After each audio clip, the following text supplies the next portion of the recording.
አምላክ እናቴ ያላትን እኔ እናቴ ላለላት ነው እንዴ? ፈጣሪ እናቴ ካላት እኔማ ሎሌሽ ነኝ ብላት።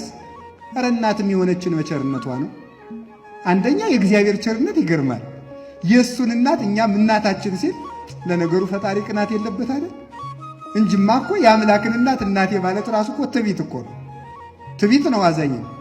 ሁለተኛ ደግሞ የእሷም ደግነት እኔ አንተን ልጅ ባልኩበት ዘማውያንን ሁሉ ልጅ አልልም አለማለቷ፣ የረከሱት ሁሉ እናቴ ማርያም አይሉኝም እንዳይሉ ይከልክላቸው አለማለቷ አይደንቃችሁ?